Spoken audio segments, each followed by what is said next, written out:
2027 সালের Australia award স্কলারশিপসের আবেদন গ্রহণ প্রক্রিয়া শুরু হয়েছে, যাতে আবেদন করতে পারবেন মাস্টার্স প্রোগ্রামে পড়তে ইচ্ছুক বাংলাদেশের শিক্ষার্থীরা।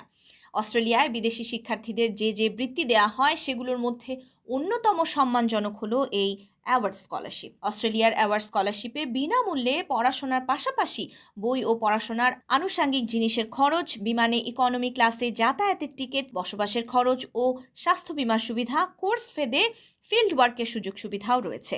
এই স্কলারশিপে আবেদনের জন্য IELTS স্কোর কমপক্ষে 6.5 হতে হবে এবং প্রতিটি ব্যান্ডে স্কোর হতে হবে কমপক্ষে 6, অথবা ইন্টারনেট টেস্ট অথবা টোফেল স্কোর কমপক্ষে 84 বা পিটি একাডেমিক স্কোর 58 হতে হবে। এই স্কলারশিপের আওতায় স্বাস্থ্য, ডেভেলপমেন্ট, পরিবেশ, সাস্টেইনেবিলিটি, ট্রেড, পাবলিক পলিসি, অর্থনীতি, governance, infrastructure, science, engineering, blue economy সহ বিভিন্ন বিষয়ে শিক্ষা গ্রহণ করা যাবে। আবেদন গ্রহণের শেষ তারিখ 30 এপ্রিল 2026।